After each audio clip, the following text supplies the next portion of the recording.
Right, first up, we have Bryan and Mbeumo in 6th place. Now, I've categorized it into the first international break. So we'll be looking at the first 4 fixtures and touching on some of the others past that. We've obviously got Liverpool away and Manchester City away. Especially going away to the Etihad is not easy, right? You're not going to have a lot of the ball. Even to transition on them can be very difficult, especially if they strengthen. And it's just, even if you want to transition, it's how many opportunities are you really going to get? At least at Anfield, you know you're going to get that. But the Manchester City fixture is just such a difficult one, especially with how they defend against City with such a deep block, and they put so many men in those central areas to negate the effects of Haaland and De Bruyne and Foden in those central areas, that it's going to be very difficult for him to even have chances on transition. Thus, I think that fixture should be looked at with real caution. Not just because it's Manchester City, but how Thomas Frank and Brentford approach. Then you've got Liverpool, right? And Liverpool, again, a very difficult fixture. And I think with Arne Slot, we'll see a slight change in the trend of how many chances Liverpool do give up and how willing they are to give up chances on transition and with their high line. So again, 2 very difficult fixtures, which places massive emphasis on Mbeumo returning against Palace and Southampton at home. Now, Palace are probably the form side of the league, right? They finished last season so strongly. Glasner's done such a good job. And you can tell it's not just a fluke. The system, as we're going to touch on when we get to Eze, performed really well for them. And it's one of the reasons why they were able to go to Anfield and get 3 points is because not only did the players play really well, but they were coached very well. And he has a clear philosophy about what he wants. Brentford didn't finish the season particularly well, and they still haven't addressed some of their midfield issues. Thus, I think it could potentially be a difficult fixture to start off. So with those reasons in mind, that's why he's in 6th place. But saying that, I do like him. If Tony leaves, he's a talisman, and we've seen talisman theory work so well in FPL. Obviously started by Tom from Who Got the Assist.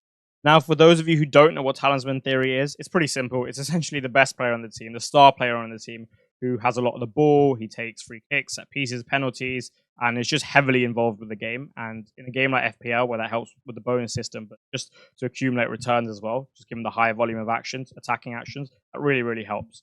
Right. And then the 2 things I want to touch on him. Well, firstly, he's 7 million, which is 0.5 more than the other players we're going to be looking at in this price bracket. So that is something to note, because that 0.5 can be the difference between a Guardiola and another City defender, which could be a huge swing, as an example. But the 2 things I want to touch on are both positives for him.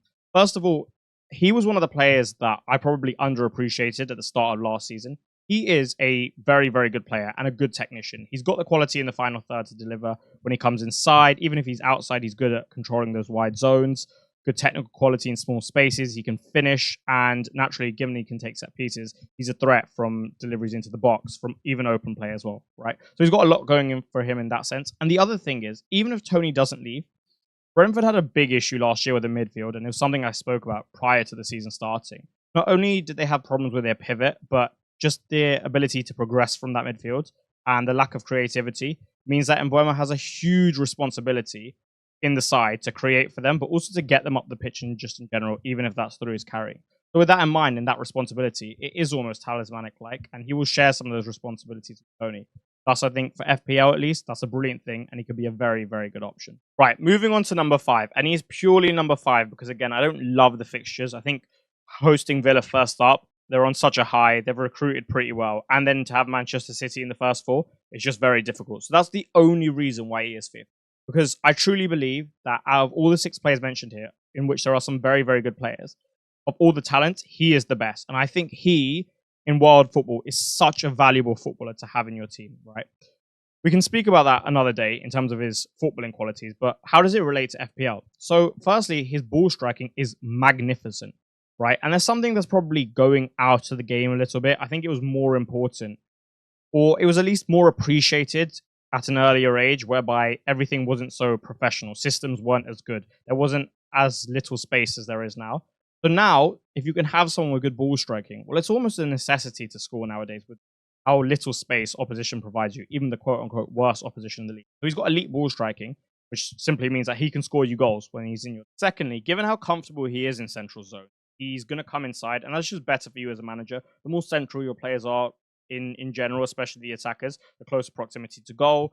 And with his ball striking, he can score, but he's also a brilliant creator, just given his technical quality, and he can rack up assists from there.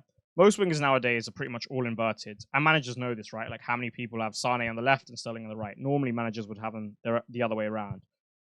And knowing that you have to traditionally deal with inverted wingers, you can approach the opposition in a slightly different way, given that sense of predictability.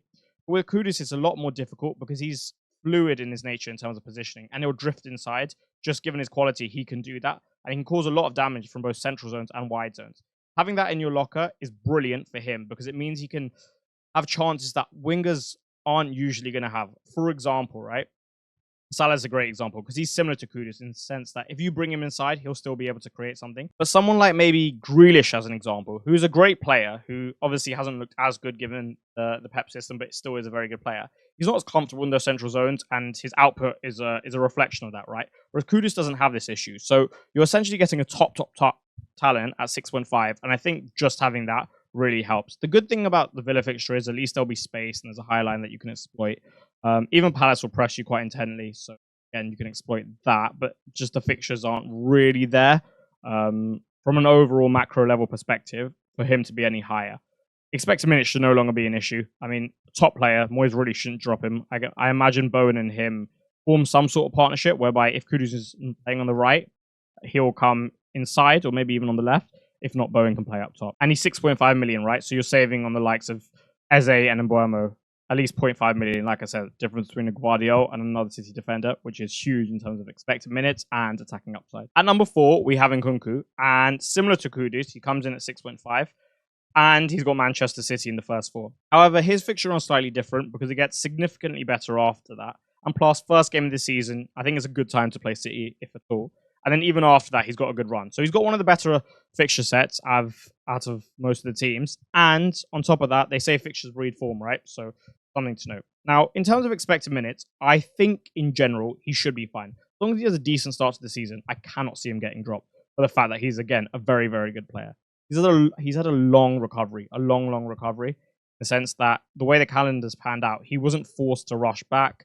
And I know that Chelsea spent a long time just getting that one right and giving it the time it needs, especially considering he's had a high volume of injury.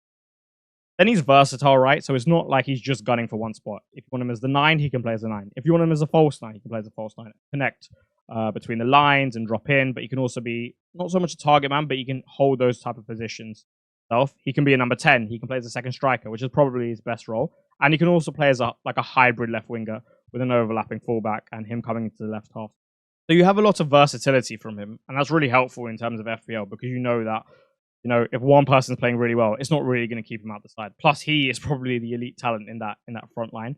And I think with his finishing, that was the main thing for me: his positioning and his finishing together. He's going to score goals. He's undoubtedly going to score goals and get assists, assuming he can establish a good relationship with Jackson, which I'm sure they will. We obviously got a glimpse of it last preseason, and we'll see again what happens this time. But with those two things in mind, specifically his finishing, I think the ceiling will be there. And at this price, for this team, it's a fantastic inroads. Realistically, it's somewhat difficult to get Jackson, given that we have to have Isak and potentially Haaland and Watkins.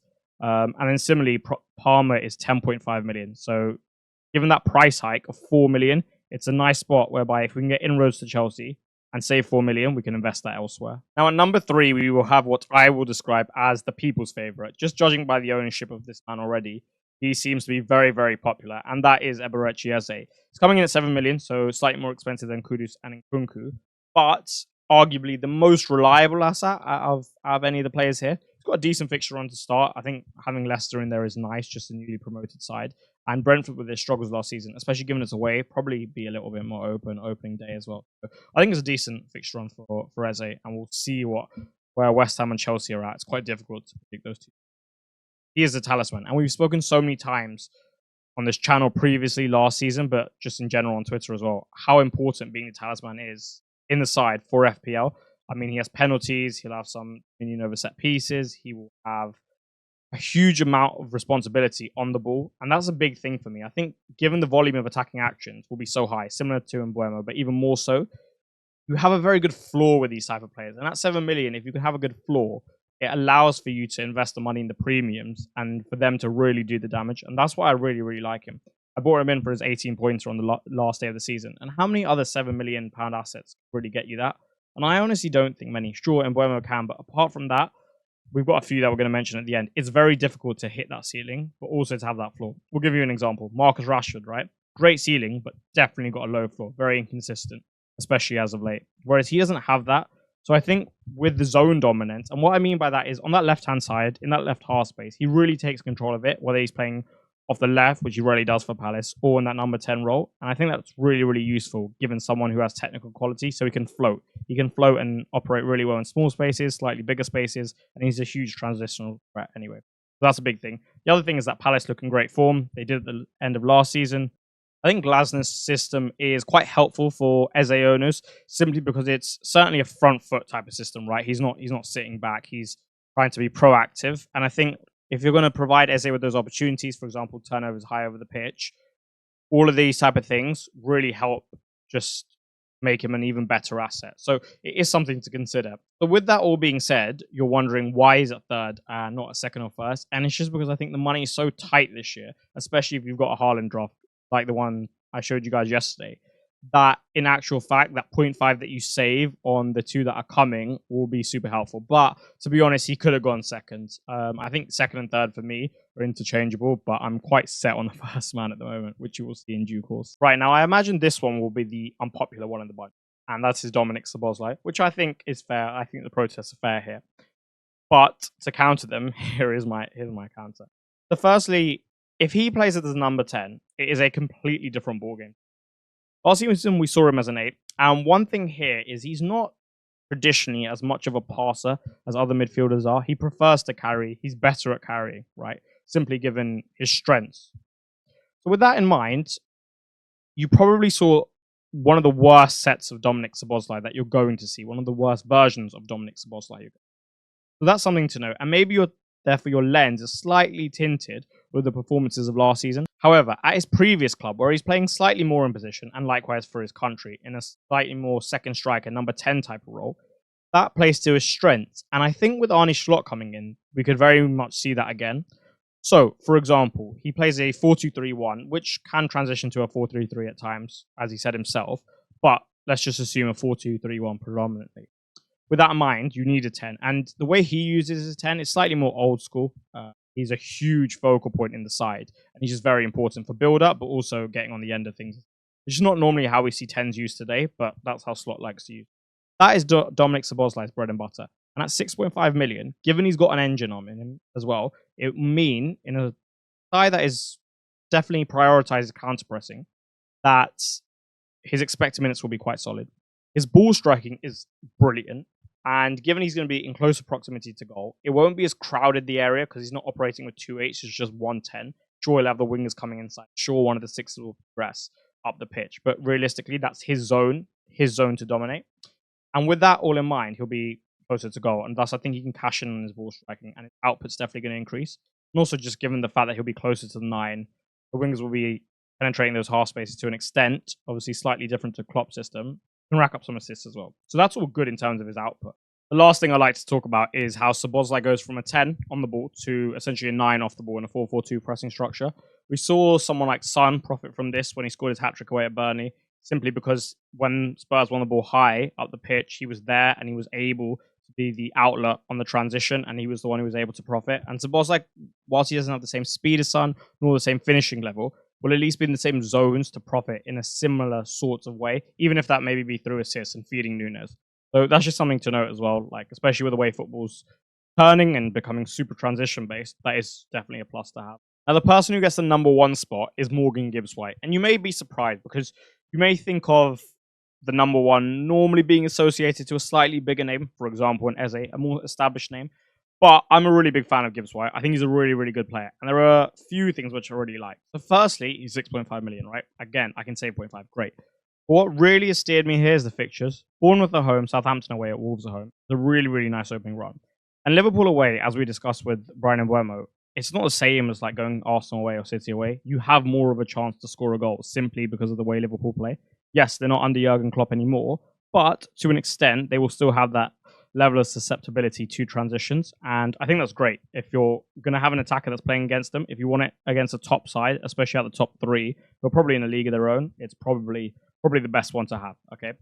He's brilliant at box crushing, which is great for FPL because you know you can get goals from that. He has a lot of good characteristics to him as a player, but purely for FPL, as a number 10 with penalties, he's obviously going to be in close proximity to goal. He's going to get a decent amount of shots off. He's going to be heavily involved. He's got high assist potential. And naturally, like we said, he's got penalties. The expected minutes are very good. So with that in mind, when assessing the fundamentals, he ticks basically every box. And I think going into the start of the season with an asset like this, who you can pivot to other assets at a similar price point who are also very good easily, and someone who's got a good floor and a high ceiling, it just makes a lot of sense. There's not too much risk attached when you have a player with good fundamentals and good fixtures. So for me, a very simple but good pick. Now here we've got 5 of the honourable mentions. Leon Bailey could have made it into the 7th spot in this list. I simply just didn't have enough good things to say about him as an FPL asset, purely. Harvey Barnes, if he can nail down that right winger spot, could be an alternative to Anthony Gordon at 7.5. You'd obviously save 1 million with Barnes.